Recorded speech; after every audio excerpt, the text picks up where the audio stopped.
Assalamualaikum dan salam sejahtera. Terima kasih kepada anda semua yang terus setia bersama kami dari Unit Komunikasi dan Media Pahang dalam Bicara Pahang. Kali ini kita akan membincangkan fokus utama Kerajaan Negeri Pahang berhubung dengan isu pembangunan dan kemajuan rakyat di negeri ini bagi memastikan setiap rakyatnya dapat hidup dengan makmur dan selesa.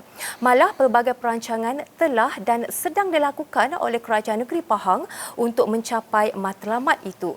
Bagi menjayakan rancangan ini, pelbagai cabaran perlu dilalui kerajaan negeri termasuk dari aspek sumber keuangan yang kukuh. Dan kita juga yakin pembangunan sama rata akan diberikan di setiap daerah tanpa mengambil kira geopolitik sesebuah kawasan. Bagi membincangkan topik ini dengan lebih terperinci, kami bawakan Yang Berhormat Setiausaha Kerajaan Negeri Pahang, Datuk Seri Dr. Salihuddin Ishak. Assalamualaikum Datuk Seri. Salam. Apa khabar hari ini? Sihat? Alhamdulillah. Terima kasih Datuk Seri kerana sudi luangkan masa bersama kami pada hari ini. Dalam kesibukan sekarang ni, COVID-19 yang masih belum reda, dan jika kita lihat pada hari ini kita masih lagi berada di dalam PKPP ataupun Perintah Kawalan Pergerakan Pemulihan, dan negeri Pahang juga telah dikelaskan sebagai zon hijau. Jadi daripada pandangan Datuk Seri sendiri, bagaimana Datuk Seri melihat usaha kerajaan sehingga kita berjaya mencapai ke tahap ini?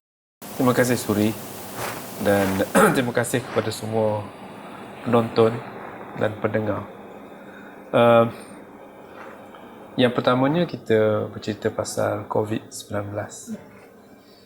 COVID-19 ni merupakan satu isu dunia yang mana Pahang tidak terkecuali. Alhamdulillah, negeri Pahang telah berjaya keluar daripada zon merah, zon kuning, dan sekarang berada di zon hijau. Kita berterima kasih kepada semua pihak, terutamanya kepimpinan negeri yang diketuai oleh Yang Amat Berhormat Besar, semua ahli-ahli Esko, dan tidak ketinggalan juga Kebawah Yang Maha Mulia Pemangku Raja dan Tuan Agong, dan yang telah memberikan sokongan penuh kepada semua pihak di dalam menangani isu COVID. Kita bersyukur Pahang merupakan negeri yang antara yang rendah.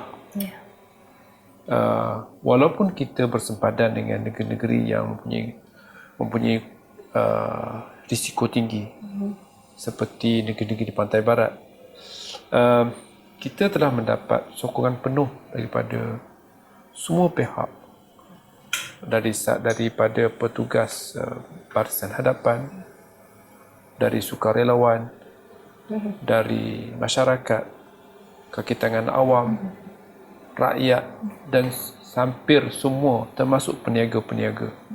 Ini merupakan satu kejayaan besar negeri, dan kita rasa bertuah berada di negeri Pahang kerana kita mendapat sokongan yang padu dari semua pihak. Jadi itulah sebabnya negeri Pahang berjaya keluar daripada risiko tinggi daripada COVID. Jadi boleh saya teruskan. Ada beberapa tindakan yang dibuat. Yang pertama, seperti yang kita ingat bahawa PKP yang pertama diisytiharkan oleh Kerajaan Persekutuan pada 18 Mac. Tetapi mungkin tidak ramai yang mengetahui, pada 17 Mac sebelum PKP diisytiharkan, Jawatan Kuasa Bencana Negeri telah pun digerakkan. Kerana kita telah menjangka negara akan berhadapan dengan bencana yang besar. Jadi semua jabatan, terutama jabatan utama, polis, kesihatan, angkatan tentera, pegawai-pegawai daerah, dan semua jabatan terlibat di dalam bencana telah pun memberikan kerjasama mulai 17 hari bulan lagi. Iaitu sebaik sahaja WHO mengisytiharkan COVID sebagai pandemik, kita terus mengadakan mesyuarat jawatan kuasa bencana negeri dan kita telah bermesyuarat setiap hari sehinggalah tempoh PKPP dimulakan, barulah kita berhenti mesyuarat setiap hari, tetapi mesyuarat masih berjalan 3 kali seminggu sekarang. Apa yang kita buat ialah kita menilai, membuat penilaian apa yang berlaku setiap hari dan di mana sahaja ada kes baru, tindakan serta-merta diambil. Sebenarnya banyak ketika kita menghadapi saat-saat kritikal dalam menghadapi COVID. Sebagai contoh, di Sungai Salan, di Cerantut, merupakan kluster terbesar di Pahang dan Alhamdulillah hanya mereka di dalam kluster itu sahaja yang di Sungai Salan sahaja yang dijangkiti COVID dan tidak ada seorang pun masyarakat luar daripada sekolah tersebut yang dijangkiti. Kita juga berhadapan dengan saat kritikal ketika Felda yang di Rompin, Pekoti, mendapat terdapat kematian akibat COVID di sana dan tidak ada siapa pun di luar daripada kawasan itu yang dijangkiti. Kita juga ada dua tempat lain di jengka 17. Tidak ada seorang pun daripada jengka keluar kawasan tersebut yang kena kerana kita serta-merta mengambil tindakan. Dan kita ada sedikit cabaran apabila jangkitan yang kita sebut sebagai kluster Bali. Ini sebab density Kuantan agak besar dan telah menyebabkan satu jangkitan yang besar, tetapi jumlahnya terkawal. Jadi Alhamdulillah. Maksudnya semua pihak bekerjasama untuk sama-sama mengekang penularan wabak COVID-19. Baik, Datuk Seri, kita mulakan pembincangan kita dengan fokus utama kepada pembangunan di negeri Pahang. Mungkin Datuk Seri boleh kongsikan sedikit berkenaan dengan perancangan pembangunan yang telah dilaksanakan dan pencapaian yang telah diraih oleh negeri Pahang. Pembangunan negeri Pahang ini terbahagi pada dua. Satu yang dibuat melalui kerjaan persekutuan, seperti sekolah, hospital dan sebagainya.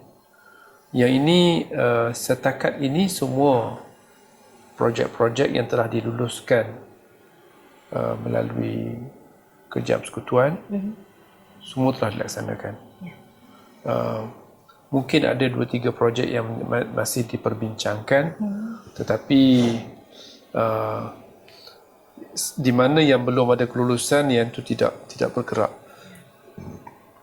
Kita juga telah memohon projek-projek baru, tetapi mungkin tidak sesuai untuk saya nyatakan, tetapi banyak projek baru yang kita sedang mohon dan pekerjaan persekutuan, termasuk melihat kembali laluan ECRL. Untuk makluman, laluan ECRL untuk di antara Kuantan sampai ke Temerloh, projek berjalan mengikut jadual. Ini walaupun projek persekutuan, tetapi kerjaan negeri mempunyai peranan yang besar. Kerana semua projek mestilah dilaksanakan oleh pegawai-pegawai kerjaan negeri. Bagi projek-projek negeri, setakat peruntukan yang diberikan, yang diluluskan oleh kerjaan, tidak ada yang tertangguh, semuanya berjalan sepenuhnya. Seperti yang kita tahu, baru-baru ini Yang Amat Berhormat Besar telah pun melancarkan projek perumahan kerajaan negeri Pahang. projek telah berjalan dan kerajaan negeri telah memperuntukkan satu jumlah yang besar untuk meluluskan, menyediakan rumah-rumah untuk mereka yang tidak mampu. Ini merupakan satu projek tambahan kepada projek rumah makmur dan juga projek Prima Negeri Pahang. Secara kasarnya, di Negeri Pahang ini keperluan perumahan agak mendesak dan di samping projek-projek yang dilaksanakan oleh swasta, kita juga ada projek yang dibuat di antara usaha sama kerajaan dengan swasta, yang kedua. Yang ketiga yang dilaksanakan 100% oleh kerajaan. Setakat ini projek Prima berjalan dengan baik. Kita masih menunggu mungkin dalam tahun depan projek rumah makmur yang pertama akan siap. Dan kita pun telah memulakan projek-projek seperti katakan rumah rakyat. Di Chini telah ada, sedang dibina 2 rumah, dan di semua kawasan Dewan Negeri ada 2 disediakan secara percuma dengan kos RM65,000 satu unit percuma kepada kumpulan yang benar-benar tidak mampu. Secara percuma, Datuk Secara Seri? percuma. Datuk Seri, bagaimana keadaan pentadbiran Kerajaan Negeri Pahang pada hari ini? Secara keseluruhannya pentadbiran Negeri Pahang tidak banyak berbeza. Sama ada dalam PKP atau selesai waktu sekarang, waktu PKPP. Sebagai contoh, semua perkhidmatan kerjaan berjalan seperti biasa sekarang. Cuma ada 2-3 mungkin dalam tempoh terdekat masjid-masjid boleh dibuka, sepenuhnya. Kita juga pejabat-pejabat kerajaan, terutamanya pejabat daerah, pejabat majlis perbandaran, projek-projek kerajaan semua berjalan seperti biasa. Semua perkhidmatan telah berjalan macam biasa. Dan kita juga dari sudut kutipan hasil negeri sedang mencapai seperti yang telah disasar dan disasarkan. Sekarang ini seperti yang kerajaan negeri telah mensasarkan sekurang-kurangnya mendapat kutipan 800 juta setahun, seperti yang dibentangkan di dalam belanjawan tahun lepas. Sekarang kita berada di pertengahan tahun dan kutipan kita pun lebih kurang 50%. Dengan perkataan kutipan hasil negeri berjalan seperti yang dijadualkan. Dan lebih dari itu lagi, pelaburan asing berjalan seperti dijadualkan. Sebagai contoh, sebelum COVID, kita telah berjaya menandatangani perjanjian di Bangkok untuk membawa pelabur Thailand ke Malaysia. Perlu diingat, antara pelaburan pertanian yang paling susah dibawa dari mana-mana di dunia adalah dari Thailand. Kerana Thailand dia menganggap Malaysia ni sebagai pesaing. Dan kita berjaya membawa pelabur Thailand minggu lepas yang kita bincangkan sebelum COVID, dan kita akan menjadi salah satu daripada pengeluar benih pertanian yang penting di Asia. Kita juga telah berjaya memastikan pelabur-pelabur dari Singapura yang terutamanya dalam bidang pertanian. Mungkin kita biasa makan nenas rompin, dan projek-projek nenas rompin yang diusahakan oleh pelabur asing telah berjalan seperti yang dijadualkan. Dan ketika ini Kerajaan Negeri sedang membuat perundingan beberapa pelabur, antaranya dari Hong Kong yang berminat untuk melabur di dalam refinery, oil refinery, penapisan minyak. Kita juga sedang berunding dengan satu kilang kertas yang besar di China. Isu sekarang ini isu teknikal saja yang ingin diselesaikan, isu kecil saja. Dan kita juga menerima permohonan dari satu pelabur apa yang kita sebut sebagai degradable plastik dari company yang berpangkalan di Singapura tetapi mempunyai kilang di Amerika Syarikat dan China. Dia merupakan antara pengeluar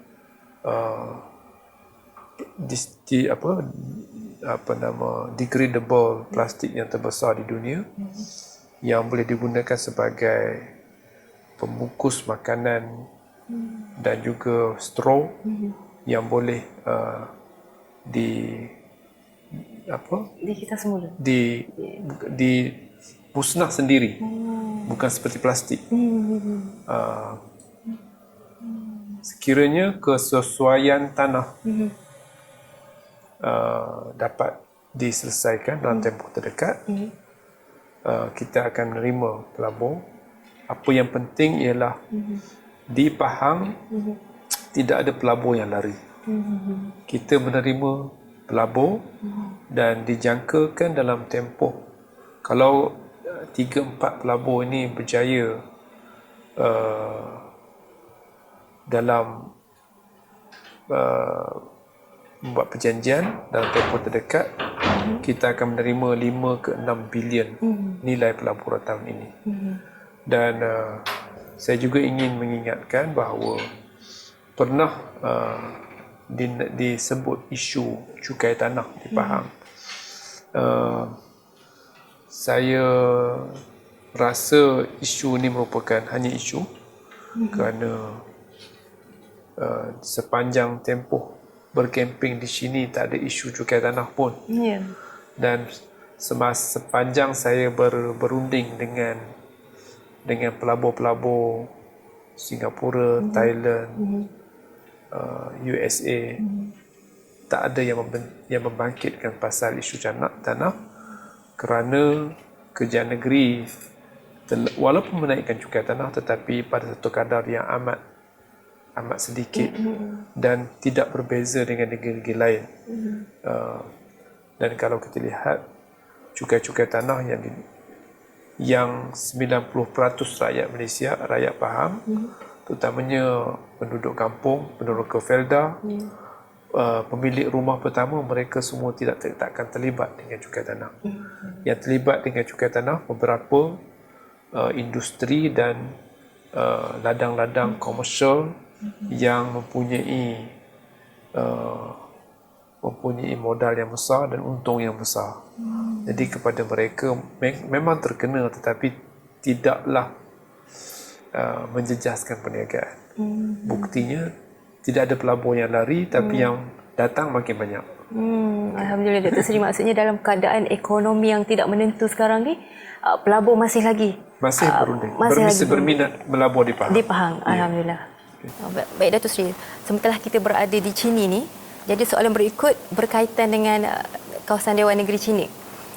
Dan kebelakangan ini terdapat beberapa isu yang timbul berkenaan dengan katanya Kerajaan Negeri kurang memberi perhatian terutamanya berhubung isu pembangunan masyarakat orang asli. Mungkin Datuk Seri boleh jelaskan usaha-usaha yang telah dilakukan oleh Kerajaan Negeri sendiri bagi memastikan pembangunan dan juga kemajuan masyarakat orang asli di kawasan Dewan Negeri Chini, Datuk Seri. Dewan Negeri Chini ada yang berkaitan dengan orang asli. seperti kita tahu, orang asli mempunyai keperluan yang berbeza, yang lebih khusus. Sebagai contoh, ada beberapa isu yang dibangkitkan oleh penduduk sendiri atau oleh pihak-pihak tertentu mengenai isu orang asli. Yang pertama, isu tanah. Seperti yang, kalau siapa masih ingat, Yang Berhormat arwah Datuk Seri Bakar ada menjanjikan penyediaan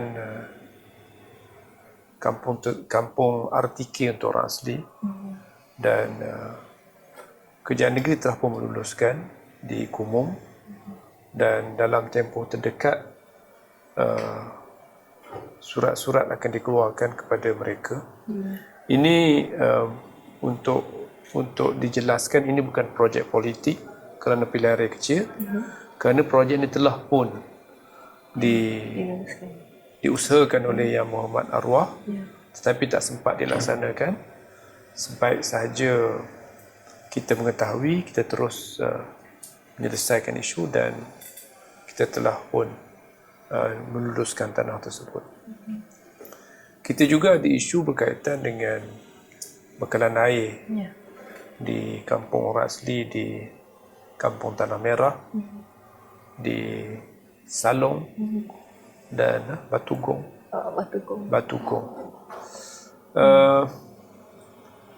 Isunya telah pun diselesaikan dengan kerjasama di antara KPLB dan juga Jakwa. Bukan isu infrastruktur sangat, tetapi isu penyelarasan paip, dan saya dipahamkan semalam semua telah diselesaikan, dan sedikit demi sedikit air akan sampai. Datuk Seri ada menyebut tentang isu bekalan air. Itu di kawasan perkampungan orang asli mungkin. Bagaimana pula, sebab isu yang sama juga turut berbangkit di daerah-daerah lain dan khususnya di Chini sendiri. Dan saya percaya kerajaan negeri menerusi paip, pengurusan air Pahang dah melakukan pelbagai usaha untuk mengatasi masalah ini. Mungkin Datuk Seri boleh perjelaskan di sini. Ada dua isu yang kita kenal pasti berkaitan dengan air. Yang pertama ialah bekalan air yang tidak stabil. Ini pun telah diselesaikan apabila Kerajaan Negeri diberitahu apabila berlaku kemarau, bekalan simpanan air di Chini tidak mencukupi, dan kita pun telah kerajaan persekutuan telah meluluskan pembinaan ORS, dan kerja boleh berjalan tak berapa lama lagi. Dan seperti yang saya katakan tadi, ini bukan projek pilihan raya, telah diluluskan tetapi tergendala kerana COVID, dan sebaik saja COVID selesai, Kerajaan Persekutuan melalui Velda telah pun menyediakan peruntukan secukupnya untuk ORS di Chini. Isu kedua ialah terdapat gangguan bekalan air kerana terdapat paip yang melalui projek naik taraf jalan raya. Yang ini pun telah diselesaikan di antara JKR dan juga paip. Jadi setakat ini dua isu besar telah pun diselesaikan. Datuk Seri, soalan seterusnya juga berkaitan dengan Chini. Kita nak sentuh sikit tentang pelancongan. Dan bila kita sebut pelancongan dan Chini, Tasik Chini sangat sinonim. Dan Tasik Chini juga pada tahun 2009 telah menerima pengiktirafan daripada badan-badan antarabangsa, antaranya UNESCO. Namun kita lihat Tasik Chini seolah-olah terabai dan diceroboh. Jadi isu ini diperkatakan oleh sesetengah pihak dan mungkin Datuk Seri boleh jelaskan apa yang kerajaan negeri lakukan bagi usaha pemeliharaan dan pemeliharaan Tasik Semula Jadi ini supaya kembali menjadi salah satu tarikan pelancongan utama di negeri Pahang. Tasik Chini merupakan bukan Tasik ini saja. Seluruh Chini ini merupakan treasure kepada kita, kepada negara dan kepada manusia. Tasik Chini mempunyai beberapa kekuatan. Di antara satunya dia compete each other. Yang pertama, dia merupakan satu tasik semula jadi yang antara yang terbesar di Malaysia. Dan yang keduanya pula, Tasik Chini mempunyai nilai perlombongan yang antara yang terkaya di Malaysia. Jadi berlaku konflik kepentingan. Seperti yang kita tahu, sebahagian daripada Tasik Chini telah pun diluluskan perlombongan. Dan kelulusan sebenarnya agak memang mempunyai syarat-syarat yang ketat. Dan walau bagaimanapun, seperti yang semua orang tahu, berlaku pencurian hasil-hasil galian di luar daripada kawasan perlombongan.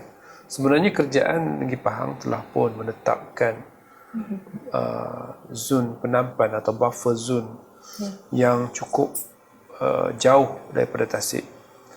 Dan kawasan Tasik Chini pun telah pun diisytiharkan sebagai telah dikembalikan risap hutan untuk dipulihkan. Tetapi 2 minggu sudah saya sendiri pergi ke Tasik Chini dan mendapati ada pencerobohan. Telah sampai ke betul-betul ke hampir ke tepi Tasik. Dan serta-merta kerajaan telah memanggil agensi angkasa Malaysia yang nama asalnya MAKRES ataupun agensi remote sensing. Kita telah pun berjaya mengadakan kerjasama di antara agensi angkasa lepas Malaysia dan kerajaan negeri Pahang. Dan dengan itu juga kita memang mengesahkan, agensi angkasa lepas telah mengesahkan daripada gambar-gambar satelit bahawa terdapat pencerobohan di sekitar Tasik Chini, dan serta-merta kerajaan negeri telah mengeluarkan perintah berhenti kerja. Jadi kalau kita lihat sekarang ini tidak ada satu pergerakan pun lori yang membawa biji-biji keluar. Dan gambar satelit saya terima setiap hari daripada agensi, dan telah melihat tidak ada sebarang pergerakan mesin di sekitar Tasik Chini.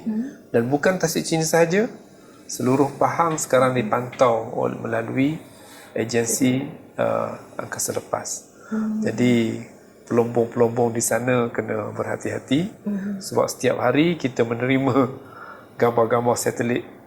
Dan untuk makluman, setakat ini telah beberapa lombong telah ditutup, telah diarahkan untuk berhenti kerja kerana melanggar syarat-syarat selepas kita mendapat gambar daripada foto-foto daripada satelit, antaranya di Sungai Temau, di Kuala Lipis, yang telah menyebabkan berlaku pencemaran sumber air di sekitar kawasan Felda dan kawasan Felkra di Sungai Temau, dan Dengan gambar-gambar satelit, kita telah berjaya menutup pelombongan dan pelombong telah diarahkan untuk memulihkan kawasan yang telah diceroboh.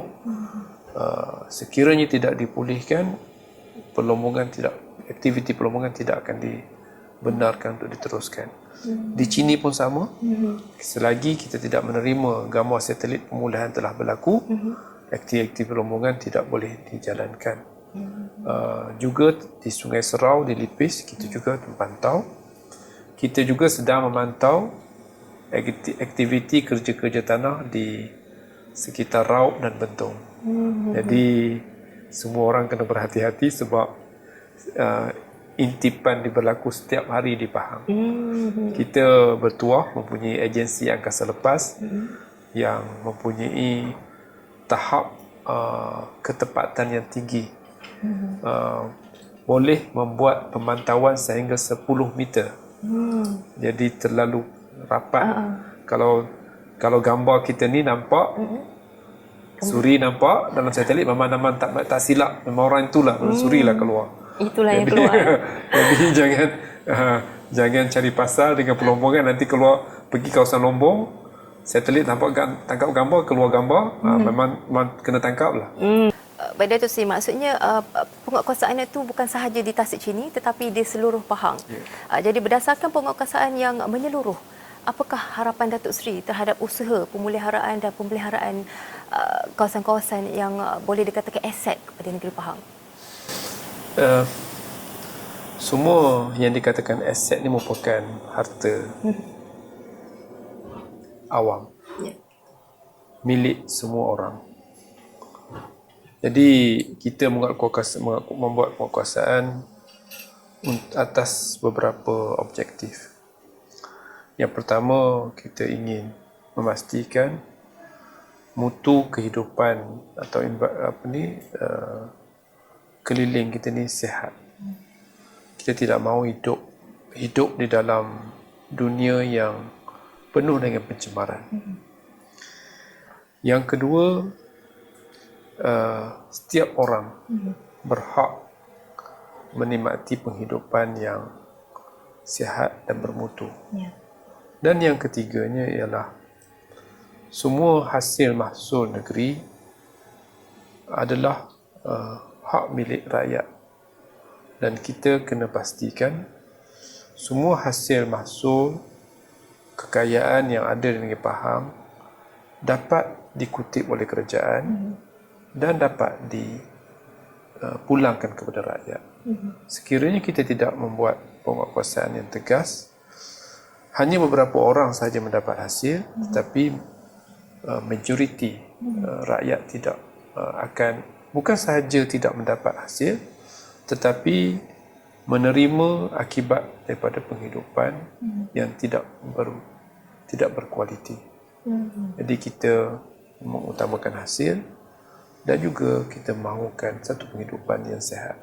Baik Datuk Seri, setakat itu sahaja nampaknya temu bual kita pada hari ini. Terima kasih kerana sudi meluangkan masa bersama Bicara Pahang pada hari ini Datuk Seri. Terima kasih. Alhamdulillah, itu dia tadi perkongsian daripada Yang Berhormat Setiausaha Kerajaan Pahang, Datuk Seri Dr. Salihuddin Ishak. Diharapkan perkongsian ini dapat memberikan penjelasan dan manfaat kepada semua pihak, khususnya rakyat di negeri Pahang. Teruskan bersama Pahang Media untuk mendapatkan info-info terkini berkenaan dengan negeri Pahang. Hingga bertemu lagi di lain waktu. Assalamualaikum.